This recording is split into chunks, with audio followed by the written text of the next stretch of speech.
పాపం జీవితంలో చచ్చి పడిపోతున్న వారి కోసమే వచ్చినాను, వారి బ్రతుకులు మార్చడానికి వచ్చినానని చెప్పిన దేవుడు, అలాంటి స్థితిలో ఉన్న దేవుడు మనమును కూడా ఏం చెప్తున్నాడంటే, మనం కూడా నీవు వెలిగించబడతావు, నీవు కూడా ఇంకొకరిని వెలిగించాలి. ఆ పాపిని లేక ఆ క్రీస్తులో లేకుండా ఉన్న వారిని నీవు క్రీస్తులోకి రప్పించాలి. ఏందయ్యా క్రీస్తులోకి రప్పిస్తే నీకేమొస్తుంది వానికేమొస్తుంది అంటే, అక్కడ ఉన్నటువంటి గొప్పమైన వాడు ఎవరంటే ఆయన పరిశుద్ధుడు, ఆయన నీతిమంతుడు, యథార్థవంతుడు, ఉత్తముడు, దయగలిగిన వాడు, కృప కలిగిన వాడు, వరాలిచ్చే దేవుడు, సమస్తంలో ఆయన ఉన్న దేవుడు. ఆయన ఏదో విగ్రహాల దేవుడు కాదు, ఈ లోక సంబంధమైన దేవతలు దేవుడు అనబడినటువంటి ఆయన కాదు. ఆయనలో పాపం ఉండదు, నేరం ఉండదు, ఏమీ ఉండదు. ఓన్లీ పవిత్రుడు, ఓన్లీ మంచి ఆలోచనలు, మంచి చేసే దేవుడే ఆయన. అందుకు ఆయన వైపు తిప్పనీకి వెలిగించబడిన నీవు, వెలుగులేని బిడ్డను నువ్వు వెలిగించేలా నీవు నేను రక్షణ ఉన్న పిల్లలు చేయవలసిన బాధ్యత ప్రియులని. కనుక అట్టి బాధ్యత ప్రభువారు చేసినాడు కనుక అది మనము కూడా చేయమని దేవుడు చెప్తూ వచ్చినాడు. కనుక చూడండి, అపవిత్రమైన దానిని ఇక్కడ తినకూడదని చెప్తున్నాడు దేవుడు. ఇక్కడంటే ఈ లోక సంబంధమైన పాపలో పడి చచ్చిపోయిన దానికి మనం దూరంగా ఉండమని చెప్పినాడు. అక్కడ ఇందాక అనుకున్నటువంటి సందర్భం అది వేరే సందర్భం. అపవిత్రంలో ఉన్న మనిషిని నీవు సత్యం చెప్పి ప్రభు వైపు మళ్ళించాలనేది అది గొప్ప. ఆ యొక్క దేవుడు ఆ యొక్క దుప్పటనే దాన్ని దింపి ఆ యొక్క పేతురుకు కొన్నేళ్ళ ద్వారా బుద్ధి ఆ యొక్క మర్మం ఇవ్వబడుతూ దేవుడు వచ్చినాడు పిల్ల. కనుక ఇక్కడైతే ద్రాక్షరసం కానీ మద్యం కానీ మనము ముట్టకూడదు, తాగకూడదని, ఇది అపవిత్రమైనది, దీన్ని తగలదు. ఇది తగులుతుంటే ఏం జరుగుతుంది? ఈ అపవిత్రమైనది ఈ ద్రాక్షరసం కానీ ఈ యొక్క మద్యం అనేది కానీ అది ఏం జరుగుతుందంటే, ఒక ఉద్యోగంలో ఉన్నవాడు వారి విధులను మర్చిపోతాడు. వాడు చేయవలసిన క్రమమైన ఆ యొక్క ఉద్యోగానికి చేయవలసిన న్యాయం చేయలేడు అంటాడు. ఎప్పుడు చేయలేడు? ఈ యొక్క మద్యం చేయించినప్పుడు చేయలేడు. మద్యం చేయించకుండా కరెక్ట్ ఉన్నప్పుడు దేవుని భయం కలిగి మంచి ఆలోచన కలిగి ఉన్నప్పుడు చేయగలడు. ఎప్పుడైతే మద్యం స్వీకరిస్తారో అప్పుడు వాని మైండ్ వాని కంట్రోల్లో ఉండదు, అది అపవాది కంట్రోల్లోకి వెళ్ళిపోతుంది. అంతే. అది శరీరంలోనే ఉద్రేకము, కోపము, అది ఆహారము అన్నీ దాంట్లో వచ్చేస్తాయి పిల్ల. అది ఇంకా అల్లరికి ఇంకా కర్తది కనుక అది అపవిత్రం కనుక అది ముట్టవద్దు అని దేవుడు మనకు వివరిస్తున్నాడు, తెలియపరుస్తున్నాడు. కానీ ఈనాటి గవర్నమెంట్లు కానీ ఈనాటి సమాజ వ్యవస్థలో కానీ అది లేకుంటే గవర్నమెంటే లేదు, వారే గవర్నమెంట్ను సాగుతున్నారనే పరిస్థితిలోకి వచ్చింది పిల్ల. కనుక ఏదేమైనప్పటికీ దేవుని ఆలోచన విధానంలో ఆయన ఆజ్ఞలు ఆయన ఎందుకు రాయించినాడు, రాయించిన దాని ప్రకారం బ్రతకడం అనేది మన ఆలోచనలో పెట్టుకోవాలి, దాన్ని గ్రహించాలి. దేవుడు రాయించినాడంటే అది చాలా మంచిదైతేనే ఆయన వ్రాయిస్తూ వస్తాడు గ్రంథంలో. ఆయన బాగుపడమని చెప్తాడు కానీ చెడిపోమని ఎప్పుడు కూడా చెప్పేటువంటి దేవుడు కాదు మన యేసు క్రీస్తు ప్రభువారు ప్రియుల.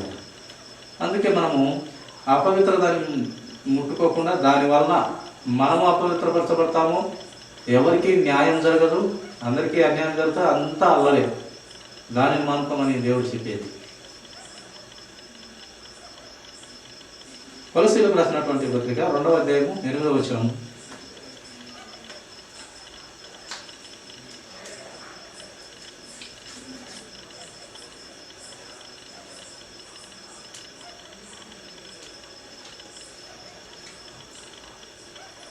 ఆయనను అనుసరింపక మనుషుల పారంపర్యాచారమును అనగా ఈ లోక సంబంధమైన మూలపాఠములను అనుసరించి మోసకరమైన నిరర్థక తత్వజ్ఞానము చేత మిమ్మును చెరపట్టుకొని పోవాడెవడైనా ఉండునేమో అని జాగ్రత్తగా పట్టు. ఈ లోక సంబంధమైన తత్వజ్ఞానం చేత మిమ్మును మీరు నాశనం చేసే స్థితిలోకి వెళ్తారమో జాగ్రత్త.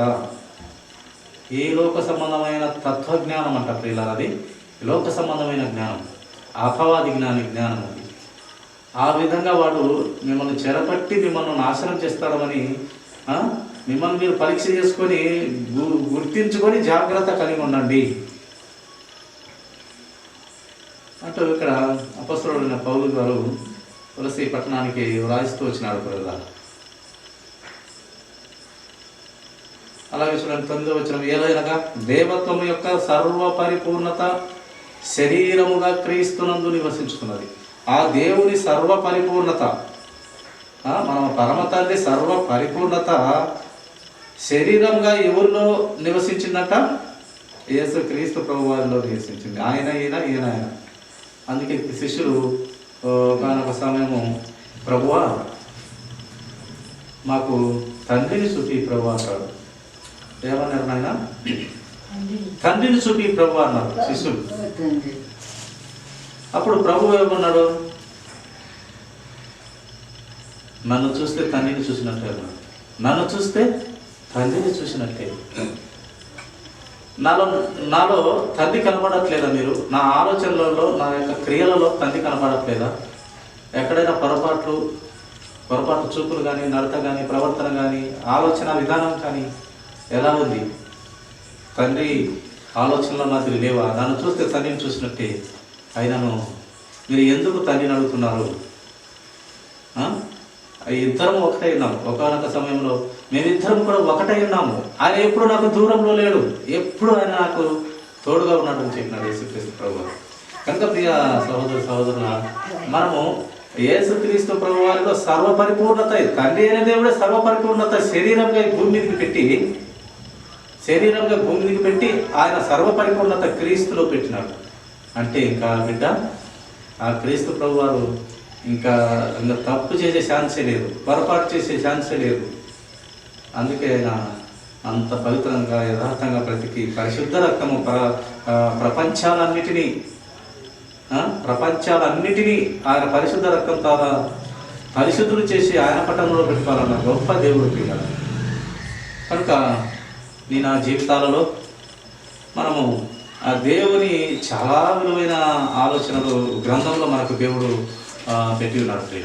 గ్రంథంలో దేవుడు ఆయన ఆలోచన జ్ఞానం అంతా కూడా సర్వపరిపూర్ణత జ్ఞానము ఈ యొక్క గ్రంథాన్ని స్థిరపరిచి ఆయన రక్తముతో తడిపి ప్రోక్షించినాడు. యేసుక్రీస్తు ప్రభు పరిశుద్ధాత్మ దేవుడు, మన తండ్రి దేవుడు ఆయన రక్తంతో ప్రోక్షించి తడిపి ఈ గ్రంథాన్ని మన చేతులు పెట్టి ఇది చదువుకొని జాగ్రత్తగా బ్రతకండి నరులారా అని చెప్తున్నాడు. కనుక అటు దేవుడిని కలిగి ఉన్న మనము ఆయన ఆలోచన విధానం మనము బ్రతుకులాగా ఆయన గ్రంథంలోని అనుదినము కొన్ని మాటలతో, 4 మాటలైనా చాలు, కొన్ని మాటలతో మనము దిద్దబడుటకు, మనము కట్టుకొనుటకు, వాక్యంతో సరిచేయబడుటకు. అసలు ఈ వాక్యం మనకు ఎందుకు ఇస్తున్నాడంటే, దేవుడు ఎందుకు ఇచ్చినాడంటే మనము సరిచేసేదానికి, మనము పాపపు స్వభావం నుండి దిద్దనికి, మనకు లోబడే తత్వం నేర్పనికి, మనకు జ్ఞానం ఇవ్వనికి. అసలు జ్ఞానం అంటే ఆయన పాదాల చెంత ఉంది. జ్ఞానమైన దేవుడు ఆయన. అసలు జ్ఞానం అంటే ఏంటంటే క్రీస్తు ప్రభు వారే. అటు జ్ఞానం ఇచ్చి మన వాళ్ళు కాపాడుకోవాలనుకుంటున్నాడు. జాగ్రత్తగా ఒక మంచి మనిషిగా బ్రతకండి. ఇక్కడ బ్రతికినట్లయితే మంచిగా అక్కడ మీరు దేవుడిలాగా బ్రతుకుతారా అంటున్నారు. నిశ్చయంగా అన్నమాట. ఇక్కడ మీరు మంచి ఆలోచనలతో మంచిగా బ్రతికితే నా పట్టణంలో మీరు దేవుడిలాగా బ్రతకచ్చును అంటున్నారు దేవుడు. అందుకే ఆయన ఇక్కడ మీరు మంచి క్రియలతో బ్రతికినట్లయితే పరలోక రాజ్యంలో నా సింహాసనం ఇచ్చా అన్న మాటకు అర్థం ఏంటంటే అదే ప్రియుల. ఇక్కడ మనం జాగ్రత్తగా బ్రతికినట్లయితే పరలోక రాజ్యంలో నీవే దేవుడు. అంత స్థానాన్ని ఇస్తున్నాడు దేవుడు. నిజం ఇది మాట, అబద్ధం అనుకునేటువంటి.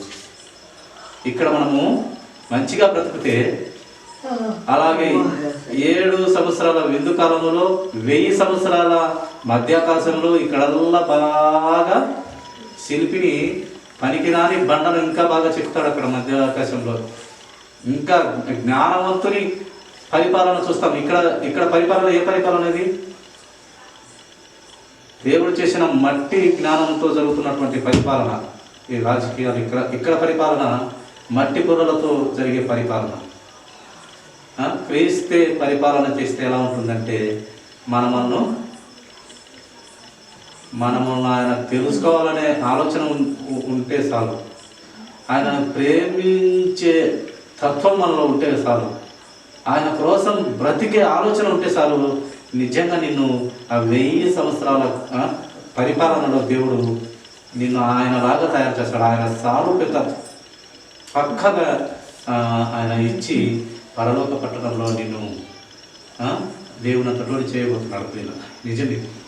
కనుక అటు దేవుని అందుకే ఆయన అన్నాడు కదా, ఏమన్నాడు?